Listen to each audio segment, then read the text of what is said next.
Alright, YouTube, it's June 20th. Just left the library, or it closed not too long ago. But anyway, starting off in this book, basically picked off at the point where Aaron came back home, and this is like at the end of April, the beginning of May. So she pointed out in the book it was exactly like 2 weeks after Tanner had left.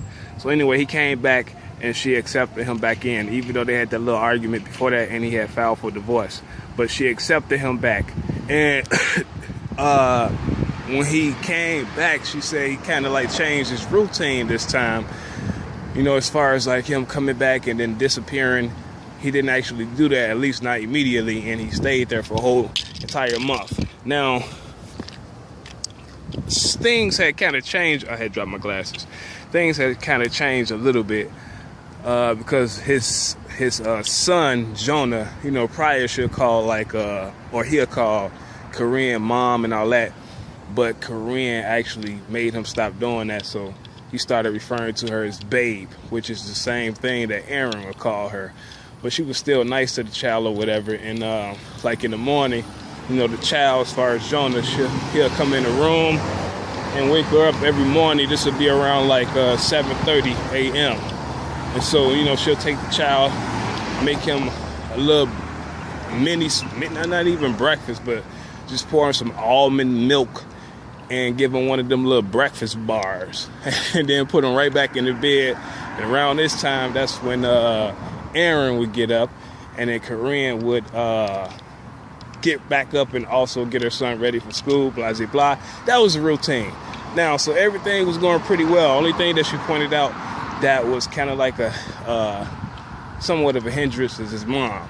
You know, his mom continued her envy toward Karrine, and she was saying like this lady will still pick over small shit and do subtle things to try to get her son's attention and pull him away from Karrine, being that she had a significant other in her life. So I think she said around June, because prior to this, and I believe it was either the second or a third chapter recording, or not chapter recording, but like book recorded on this. She was saying like the events that Aaron would go to, he wouldn't necessarily invite her to. And she felt a little odd about that, especially like some red carpet events. So he had one coming up, and I'm thinking it's the same thing, because she still referred to this event that he actually invited her to as a red carpet event.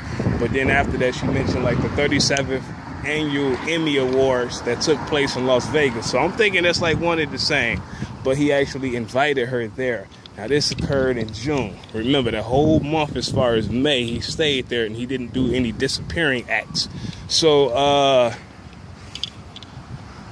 they go. The only critique from Karrine's point of view, she felt like, you know, he may have invited her there because he still needed her to help pay for some of the accommodations.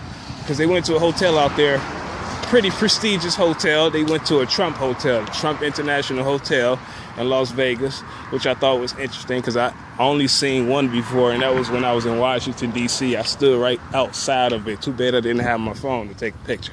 So they went there, and then she said they ate at the restaurant there that was also owned by Trump. And then they went to another hotel. They had fun.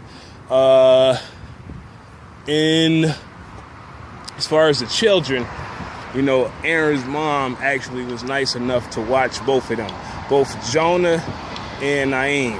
And I believe she did mention that his brother Jonathan joined him on his vacation too.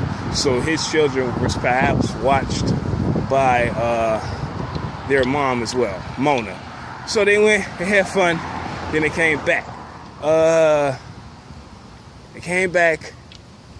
And actually, let me pause for a second, because in the midst of her talking about his mom, she, you know, went back into an anecdote, and she went back to 2008, and she was saying how like one time, I gotta see. Yeah, this is my fingers, no notes, it's me. Anyway, she was saying like in 2008, and I should have walked into this parking lot. Anyway, she was saying like in 2008, one time, you know, they was coming back from somewhere, or they was in a car, and this is when, you know, she was pointing out the fact about how his mom, Mona, would nitpick. Mind you, Mona lived an hour away from Karrine and Aaron. So this time she was saying this lady was on the fucking phone arguing with her son. Not even arguing with him, but complaining, talking about like she couldn't take her trash out to put it in the dumpster or something like that in the front on the curb. And she needed somebody to do that for her. So she was persistent in trying to get Aaron to drive all the way to her house, mind you, an hour away in order to do this. By the time they got home, you know, his mom was still, you know, on the phone trying to get Aaron to do this. So he get out the bed. Now, let me also point out, you know, she didn't get too detailed as far as like whether he stayed on the phone with her the whole time. But even if he did not stay on the phone with her the whole time, obviously she kept on calling, because for him to be talking to her while they were heading back home, and then later on him having to get out of his bed because his mom was persistent about getting him to come over there with this underlining intention just to draw him away from Karrine, you know, obviously, you know, some type of dialogue continued, whether it was the whole entire time or whether she kept following up by calling him. So he get out the bed and he drives over there. And Karrine was like, when he went over there, he never came back, and he stayed there for a week and up until like Mother's Day. So he came back that very fucking morning, which was she say the 11th of May 11th.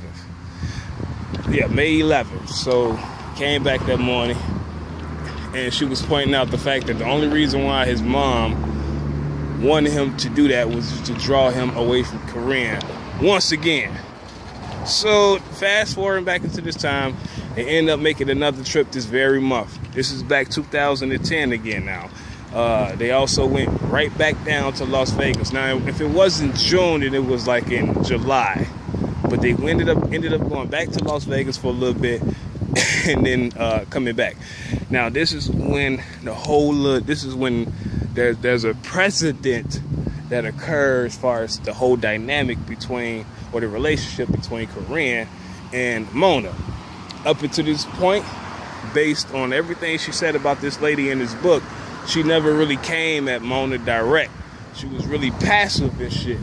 So this time, you know, she was saying Aaron was starting to show not manhood but a little independence, because he was actually complaining about his mom being a little too extra. So Karrine came out and she told him, that's because your mom is I think she said jealous or something like that, but basically she let him know how she felt about his mom in particular, trying to get him to move away from her and be closer to her, to move away from Karrine and be closer to her, and have him all to herself, you know, rather than him having independence and his own relationship and his own thing going on. So they talking. Eventually he came out and he told her that one time this lady, his mom, actually made a serious charge, and even though he didn't take it serious, but she did, and claimed that she had told him that Karrine was abusing Jonah, that she hit him on his nuts or his penis. She took it serious, and she was asking him why didn't he never bring this to her attention again. He didn't really think it was that important. And so she got mad and she took it upon herself to call his mom. When she called his mom, you know, she went at it. She didn't say anything exactly what his mom said, but she basically was like, she called her and she let her know she thought there was a serious charge and she ain't never, you know, did nothing like that, and she got a problem with her, blah, blah, blah. Basically, she was just venting herself.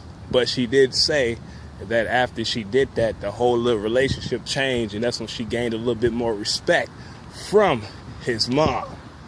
And then after that point, she says her and Aaron was still in a relationship, but by the time August came, you know, that's when they got divorced. Because remember, the whole little divorce situation was still at play. Aaron didn't mind being with her. He just didn't want to have anything official on paper. So she mentioned how in August, you know, they got their little divorce or whatever.